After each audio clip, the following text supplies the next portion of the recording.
Assalamualaikum warahmatullahi wabarakatuh. Apa kabar teman-teman semua? Semoga kita tetap dalam keadaan sehat walafiat dan senantiasa dalam lindungan Allah Subhanahu wa taala.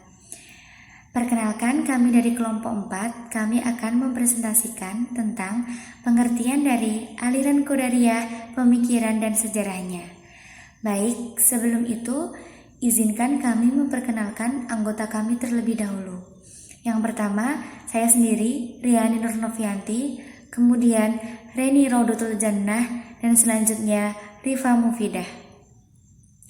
Baik, di sini saya akan mempresentasikan tentang pengertian dari aliran Qadariyah. Qadariyah sendiri berasal dari kata qadara yang memiliki dua arti, yaitu berani memutuskan, dan yang kedua yaitu berani mempunyai kekuatan dan kemampuan. Qadariyah yang dimaksud di sini adalah suatu paham bahwa manusia mempunyai kebebasan untuk berkehendak dan mempunyai kemampuan untuk berbuat. Kelompok yang menganut aliran ini berkeyakinan bahwa semua perbuatan manusia terwujud karena kehendak dan kemampuan diri mereka sendiri. Manusia dapat melakukan sendiri semua perbuatan mereka sesuai dengan kemampuan yang dimilikinya. Secara terminologi, Qadariyah sendiri memiliki arti yaitu aliran yang percaya bahwa semua tindakan manusia tidak diintervensi oleh Tuhan.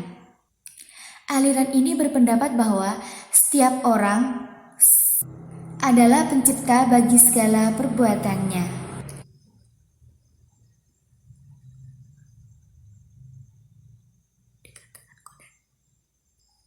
Dikatakan Qadariyah karena mereka mengingkari takdir dan menganggap semua itu berasal dari kemampuan mereka sendiri, sebagaimana yang diturunkan dalam Imam An-Nawawi. Paham ini adalah paham yang mengingkari ilmu Allah dan mereka tidak percaya terhadap takdir yang telah ditetapkan oleh Allah. Sehingga aliran ini tidak mempercayai rukun iman kita yang keenam, yaitu iman kepada qada dan qadar. Sedangkan Allah sudah menetapkan semua yang akan terjadi di muka bumi ini itu dalam ketetapan Allah. Paham ini berpendapat bahwa semua kejadian yang terjadi itu adalah kejadian yang baru dan terjadi pada saat itu. Sedangkan Allah itu tidak mengetahuinya dan tidak menetapkan kejadian tersebut, sehingga paham tersebut bisa dikatakan sebagai paham yang salah yang tidak mempercayai tentang ketetapan Allah. Di sini saya akan menjelaskan tentang pokok pemikiran aliran Qadariyah. Pokok pemikiran yang paling menonjol dalam aliran Qadariyah ini adalah soal perbuatan manusia dan kekuatan Tuhan. Dalam pandangannya, manusia mempunyai kebebasan untuk menentukan perbuatannya itu dan melakukan perbuatannya itu. Namun, di akhirat mereka harus mempertanggungjawabkan semua perbuatan yang telah mereka lakukan. Sejalan dengan pemikirannya ini, mereka beranggapan atau berpendapat bahwa Tuhan telah memberikan daya kepada manusia serta memberikan aturan-aturan hidup yang sangat jelas dengan berbagai akibatnya. Ada perbuatan-perbuatan yang baik yang akan memberi mereka imbalan berupa pahala dan kebahagiaan. Namun, ada juga perbuatan-perbuatan yang buruk yang akan memberikan imbalan berupa ancaman siksaan bagi mereka yang telah melanggarnya. Daya yang diberikan Tuhan itu akan menjadi milik manusia itu sendiri untuk mereka gunakan dalam melakukan semua perbuatan yang mereka hendaki. Jikalau mereka melakukan perbuatan baik yang berdasarkan Al-Quran dan Sunnah, maka mereka akan memperoleh imbalan berupa kebahagiaan. Namun, jika mereka melakukan perbuatan-perbuatan buruk atau perbuatan-perbuatan yang telah melanggar Al-Quran dan Sunnah, maka mereka akan mempertanggungjawabkan perbuatannya itu dan mereka akan memperoleh imbalan berupa ancaman atau siksaan di dalam akhirat. Dengan demikian, konsep ini disebut dengan konsep keadilan Tuhan.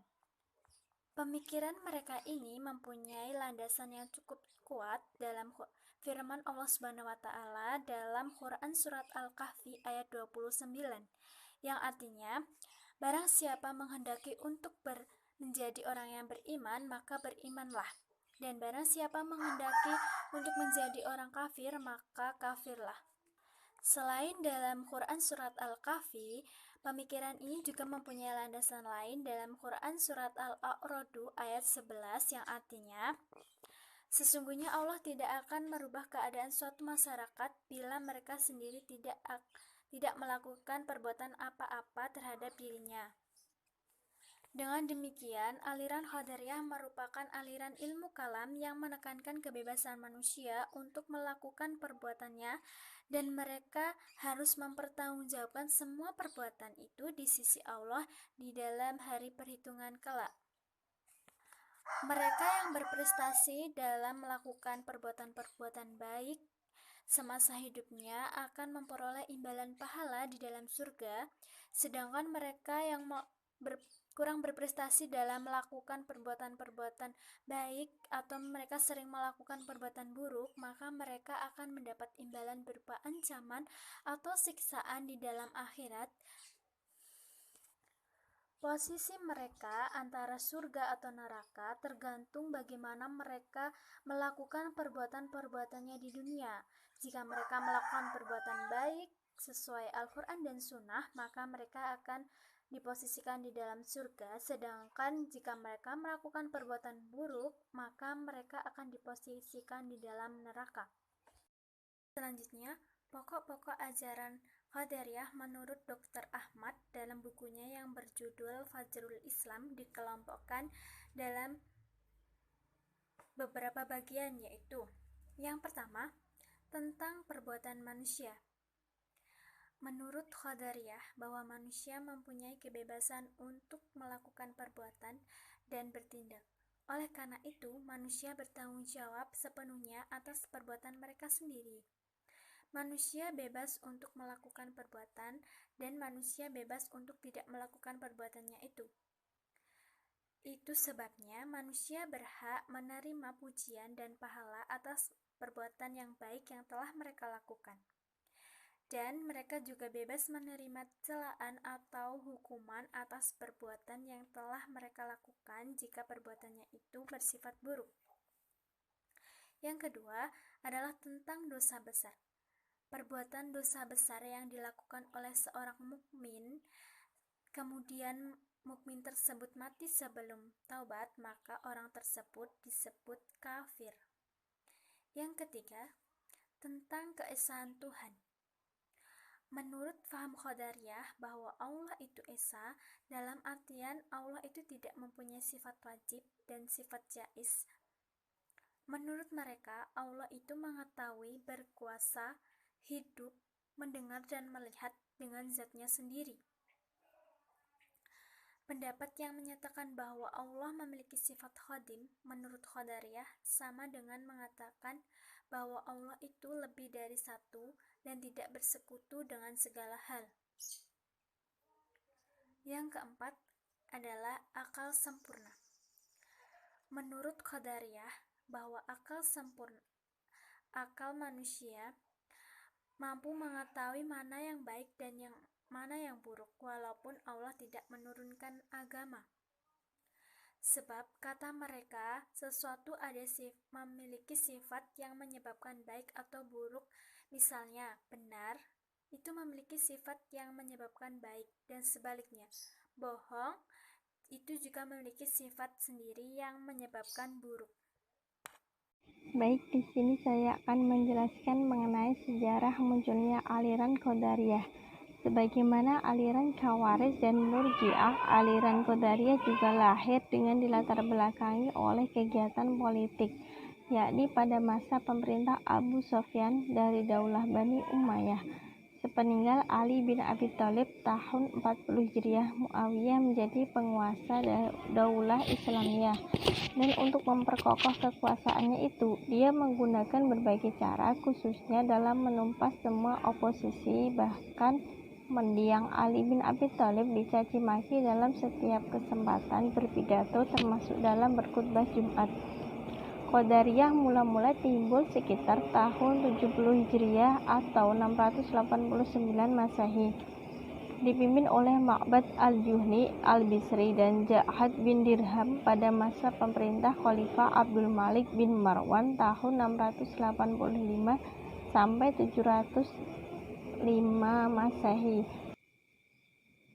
Para ulama yang soleh banyak yang tidak setuju dengan gaya dan cara Muawiyah.